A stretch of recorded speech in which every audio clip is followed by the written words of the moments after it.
अस्सलाम वालेकुम व्यूवर्स, कैसे हैं आप सब। उम्मीद करती हूँ सब खैरियत से होंगे। तो लास्ट वीडियो में हमने 3.3 को कंप्लीट किया था। अगर उससे रिलेटेड किसी का भी कोई भी क्वेश्चन हो तो कमेंट बॉक्स में बता दीजिएगा। आज हमने स्टार्ट करनी है जी 3.3। तो 3.3 में क्या है, मॉड है। यहाँ पे हमने मॉड को डिस्कस करना है। तो हम सबसे पहले हम ये चीज़ देख लेते हैं कि मॉड है क्या। Mod is the most frequent value in the data. किसी भी डाटा में जो मोस्ट फ्रीक्वेंट वैल्यू है वो मॉड है, ठीक है। Mod is the most frequent value of data. इसका जो फार्मूला है, मॉड का फार्मूला हम लिख लेते हैं जी। मॉड का फार्मूला है L plus F M minus F1, Fm minus F1 plus Fm minus F2। इसको मल्टीप्लाई हम करते हैं जी 8 से, ठीक है जी। ये है मॉड का formula. Mod is the most frequent value of data.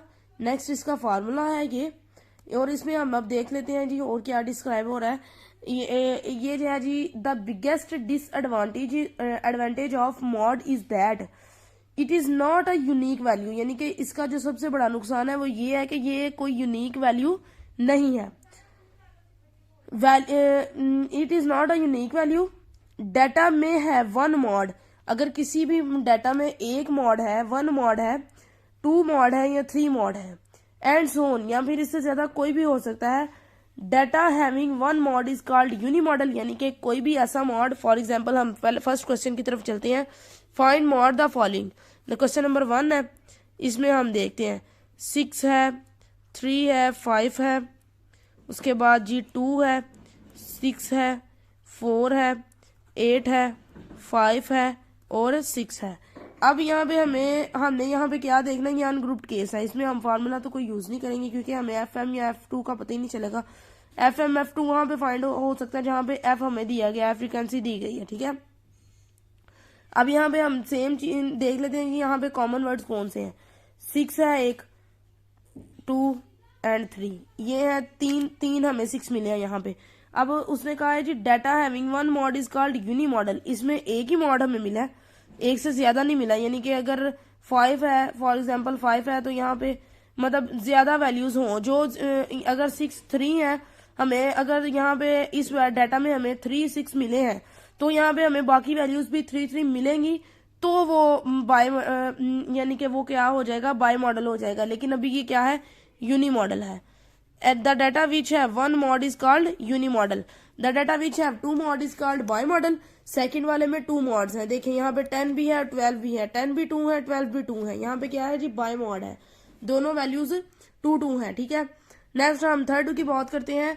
और अगर यहाँ पे कोई भी ऐसा डाटा जिसमें हमें एक से ज्यादा कोई भी चीज नजर ना आ रही हो, यहाँ पे 1 है, एक ही है, 3 भी, 4 भी, 7 भी, 9 भी, 10 भी, 11 भी, 14 भी, 13 भी, 16 भी, यानी यहाँ पे कोई भी वैल्यू 2 दफा नहीं है, तो ये क्या है जी, ये नॉट पॉसिबल है। इसमें हम मॉड को फाइंड नहीं कर सकते। अब हम नेक्स्ट क्वेश्चन नंबर 2 की तरफ चलते हैं। The following data relates to the size of shoes sold at a store. यानी कि ये डाटा किसका है, यानी कि किसी स्टोर का है, शूजों से रिलेटेड, ठीक है। फाइंड मॉड, हमने इसमें मॉड फाइंड करना है। क्वेश्चन नंबर 2 है, साइज ऑफ शूज हम फर्ज कर लेते हैं जी x है और नंबर ऑफ पेयर्स हो है वो है f है, ठीक है। 6.0, 6.5, 7.0, 7.5, 8.0 एंड 8.5।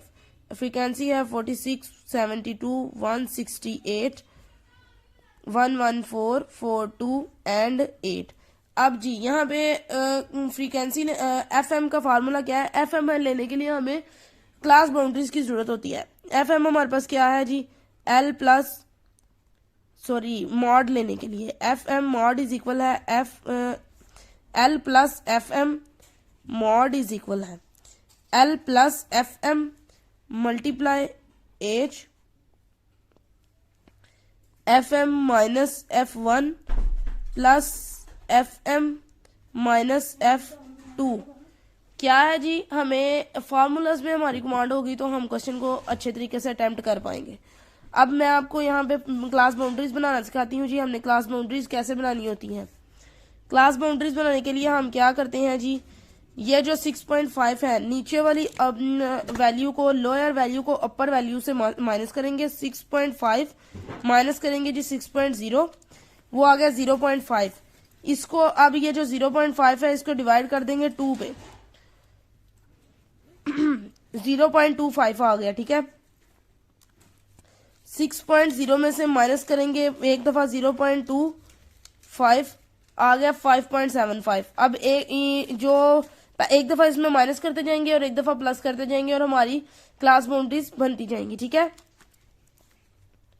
5.75, 6.25, 6.25, 6.75, 6.75, 7.25, 7.25, 7.75,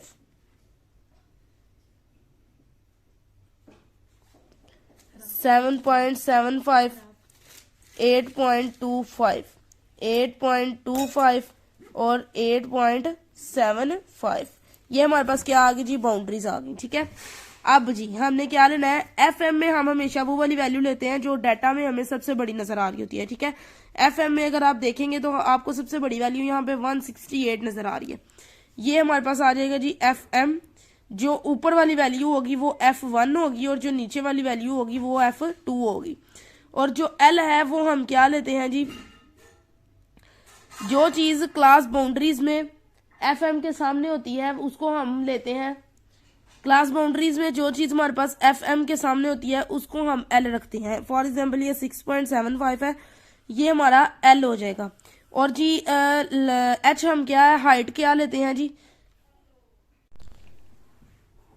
L हमारे पास 6.75 आ गया। और H हम क्या लेते हैं जी, नीचे वाली क्लास में से ऊपर वाली को माइनस करते हैं, जो भी आता है वो हमारे पास H होता है। चेक कर लेते हैं जी, 6.5 में से हम लेस करते हैं यहाँ पर 6.0, 0.5 आ गया। तो ये जो 0.5 है यही हमारे पास है H, यानी कि ये हाइट है इसकी, जितना इनके दरमियान डिस्टेंस होगा वो H होगा। चले हम फार्मूला में वैल्यूज पुट कर लेते हैं। 6.75 ये हमारे पास क्या आ गया जी, L आ गया। FM 168 है माइनस F1 71। अब जी 168 माइनस 72 प्लस 114 माइनस 168 माइनस 17114, मतलब कि हमने FM में से पहले हमने F1 को माइनस किया और फिर प्लस का साइन अंदर लगाया, FM में से F2 को माइनस किया। ठीक है, ये हमारे पास अब है जी L हमारे पास क्या था, H हमारे पास क्या था, 0.5 था। अब हम इसको सॉल्व कर लेते हैं। 6.75 ऐसे ही रह गया, प्लस 168 में से माइनस किया 72 को, तो हमारे पास आ गया जी 96। अब यहाँ पे भी 96 ही आएगा, प्लस का साइन लगाएंगे अंदर और 168 में से माइनस करेंगे 114 को, तो आ जाएगा 54। मल्टीप्लाई कर देंगे 0.5 से। अब हम इसको सॉल्व कर लेते हैं, देखते हैं क्या आंसर आता है। आप चाहें तो इसको डायरेक्ट भी कर सकते हैं और अगर आप चाहें तो इसको सिंपली यानी कि पहले इसको सॉल्व करके बाद में भी कर सकते हैं, लेकिन चूंकि मैंने ऐसे ही किया और मेरे पास इसका आंसर आया 7.89 और ये करेक्ट आंसर है। नेक्स्ट क्वेश्चन को देख लेते हैं जी। नेक्स्ट क्वेश्चन में क्या कह रहा है, compute mod for the following frequency distribution. ये भी क्वेश्चन सेम बिल्कुल है, पहले जैसा ही है। एफ दी क्लासेस दी हुई है और F दिया हुआ है, क्लास बाउंड्रीज हमने बनानी है और FM और F1 और F2 लेके क्वेश्चन सॉल्व कर लेंगे। ये भी क्वेश्चन सेम वैसा ही है। नेक्स्ट है जी कंप्यूट, क्वेश्चन नंबर 4 की बात करें तो ये भी वैसा ही है, यानी कि सारे क्वेश्चन वैसे ही हैं। क्वेश्चन नंबर 2 मैंने आपको करवाया है, 3 और 4 सेम है, ये आप खुद करेंगे। क्वेश्चन नंबर 5 भी ऐसा ही है और क्वेश्चन नंबर 6 भी ऐसा ही है। क्वेश्चन नंबर 6 में तो उन्होंने आपको क्लास बाउंड्रीज बनाकर दे दी है। ठीक है, क्वेश्चन नंबर 5 में बनानी पड़ेंगी और क्वेश्चन नंबर 6 में उन्होंने बनाकर दे दी है। ये तीनों 6 के 6 क्वेश्चन सेम है। अब आप खुद करें और जो भी क्वेश्चन ना सॉल्व हो कमेंट बॉक्स में बताएं, इंशाल्लाह मैं आपको सॉल्व करवा दूंगी।